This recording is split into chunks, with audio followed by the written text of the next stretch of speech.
I hope you're doing well. Welcome to a new video. Today's video is going to be a little update about this Ikea Akerbär terrarium that I made roughly 4 months ago. I think it is now a little bit over 4 months. But before I'm going to talk about the past 4 months, how it went with this terrarium, I first wanted to go back to the moment when I just made it and show you how it was looking back then, and also immediately show it how it is looking now, so you can really get a good comparison, like how it's like changed in those 4 months.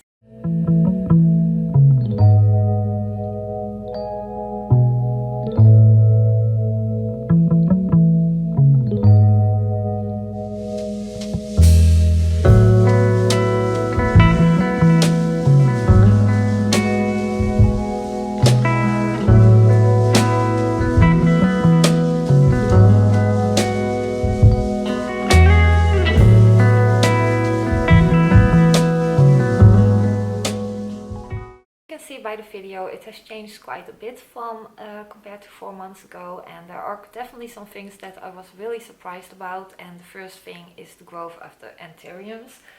Like in the first occasion, I wanted to get them out of here because I thought that they weren't really growing well in this terrarium, mostly because it was getting less light than they were before. But I must say that I'm really surprised about the growth of them, because the moment that I decided to get these anthuriums out of there, I saw that they were both working on a new leaf, so I was like, okay, well, I'm just keeping them in here. And yeah, after that they give, I think, 2 more new leaves. I think the dorayaki gave 2 new leaves, and the filano, I can't pronounce that name, I will put it in the screen. But that one lost its original leaf, which I put it in here, but it's now has 3 leaves again. And for the jewel orchids, I must say that I am a little bit disappointed about how they are growing in this terrarium, because I did thought that they would be really happy in here, but the opposite is showing, because these are 2 propagations from my mother plant that I also have like in a glass enclosure, and over there they are growing really well, but in here I don't know, they're just not growing that well. They're really leggy, the leaves are small, and yeah, maybe now that it is more established that it will grow better, but yeah, I didn't thought that they would grow like the way that they are doing now. And for all the moss that is like on the backdrop, it has definitely grown a bit compared to when I just made it. But the only thing that I was really doubting about, like if the brown parts of the moss would turn green again. And so far I haven't seen change in like that it turned green again. I must say that the moss in itself has grown a bit, like especially upwards. So like the pieces that were a bit brown have now like a bit covered by the moss that has grown over it, but the original pieces that were brown didn't turn green again. So I'm still not sure if that is something that could maybe change with time, or just maybe have even better conditions, like even more humidity or like a constant humidity. I'm not sure, but if you have like this wood over here, I've also put like a bit of moss in there, and you can really see it like crawling upwards on the wood, which is looking really cool. I will show it up close later on. But I think those are all the growth updates regarding like the plants and the moss in here. So now I want to talk a little bit about how I took care of this terrarium, how my approach was with it, and other things that I've noticed besides like the growth of the plants and the moss. So the first thing which I was maybe a little bit scared about was that there was maybe getting mold in this terrarium, and I think at the very start there was like maybe a little bit of mold going on, but it's like solved on its own or something, I don't know. I also wanted to put springtails in here. I didn't do that, and at a certain point I did saw springtails in here even without me putting it in here, so I think it was maybe like in the substrate or in the moss or something. So yeah, there are some springtails in here, which is nice. There also has been a little bit of a fungus gnat outbreak, and I'm not sure if it was like really fungus gnat or just like fruit flies, because we also had fruit next where the terrarium is, so I wasn't really sure, but I think it were fungus gnat though, because they were bigger than like just the fruit flies. But I didn't do anything about it, and it just like solved on its own. So yeah, those are some things that I've noticed with it. And regarding how I took care of it, because I was really doubting if I should place like some kind of fan in here for like air circulation, because I mostly thought like for the anthuriums, because I have heard a couple times that airflow is really important for anthuriums, but I don't know, I'm really doubting because like I said, these anthuriums are really growing well in here and they are receiving less light than they do and less airflow, and the only thing which they are getting more now is humidity. So it kind of makes me think like for these anthuriums that humidity is like a bigger importance for them than light. But yeah, that's just my conclusion that I feel like I've noticed with growing it like this. Like if I compare it like how I was growing these anthuriums before, like especially this small villa something, I was really struggling with it. It just, every time when it was growing a new leaf, it was just like shriveling away. And I think the dorayaki was also not growing that well. So yeah, I think that's just really interesting to see, like even too with like less light and airflow, but more humidity, that they were growing well. So yeah, that really makes me think that humidity is just a really important thing for anthuriums. However, what I did do, like every evening when I was spraying like the backdrop, I would like put this, this like, how do you call this, the front. I would just like put it on these little hooks like this, so you have like this opening, and I would keep it open like this for, depending, sometimes an hour, sometimes the whole evening, so there was still like maybe a little bit of airflow going on. So yeah, that's how I did that. And so for watering, like every evening I would just spray this backdrop of the moss. Oh man, I think it's getting so dark. I think you don't even see the terrarium anymore. But well, I will show it up close later on under the grow light, so you can really see everything really good. So like every evening I would spray it, this backdrop down, like only like this top part, like the bottom part I really never did, because like this bottom part there is not really light coming in, so that moss kept moist for way longer than on top of here. So I would only spray like this top part and this little bit of moss in here. And for the substrate at the bottom, I've only watered it once, and that was when I just made it, so I just watered it once, and I've never watered it again in those 4 months.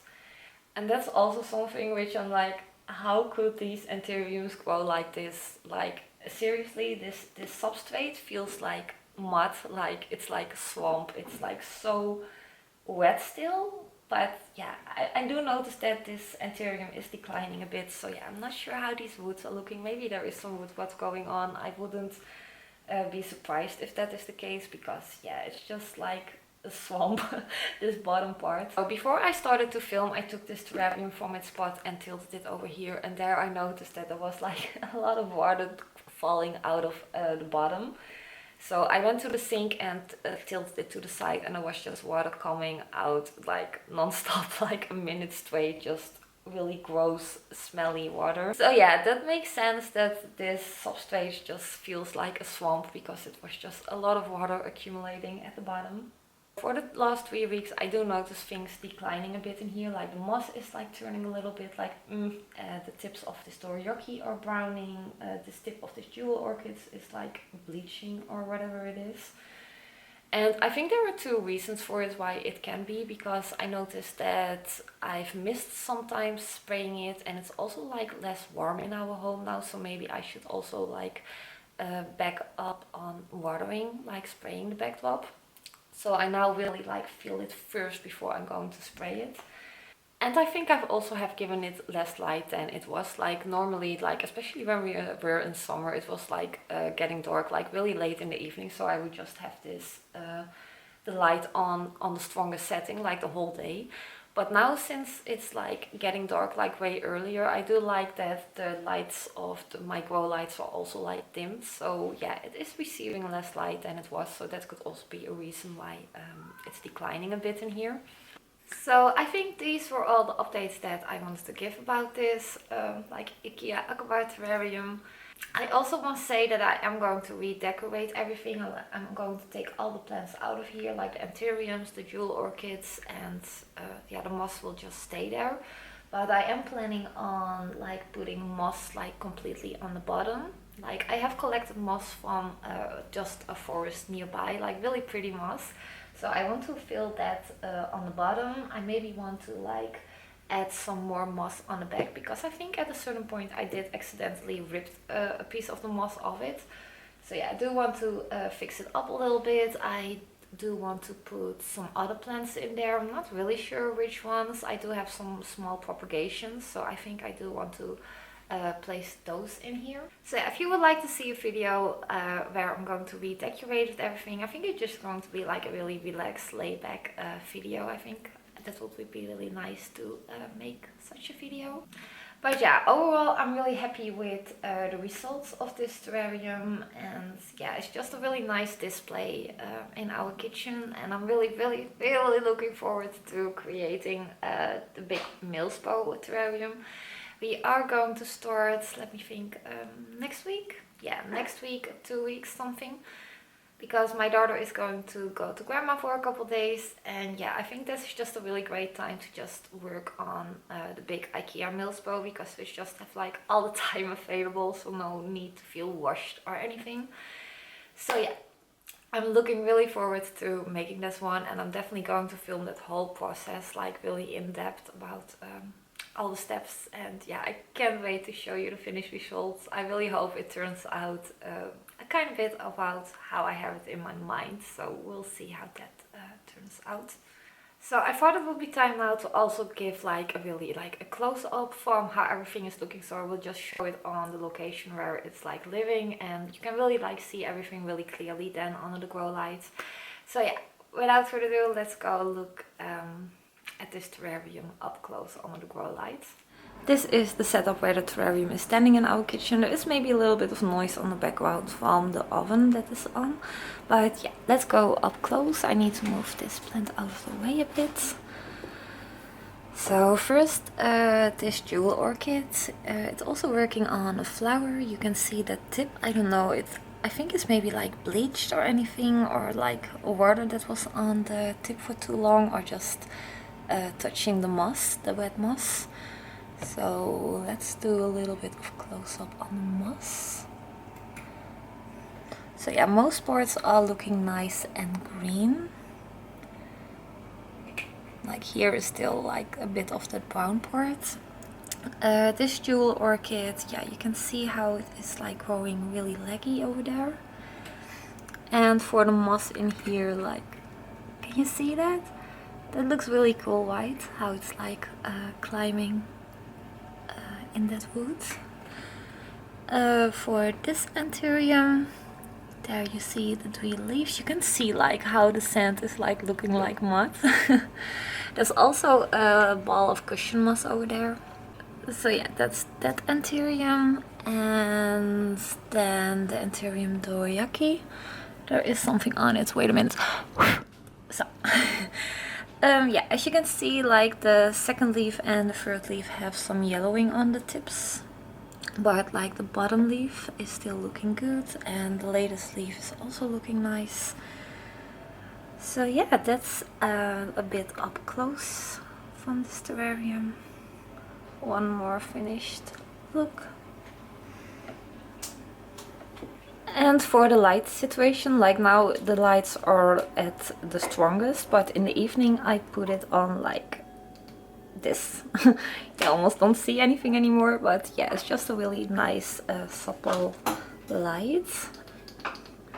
Oh, but yeah, for now I'm going to keep it like this. So that was it for this 4-month growth update on this Ikea Akerbär terrarium. I really hope you enjoyed watching, and I will hope to see you in my next video. Bye! Oh, and if you made one yourself, like the Akerbär or like the big Milspo, let me know and share your experience.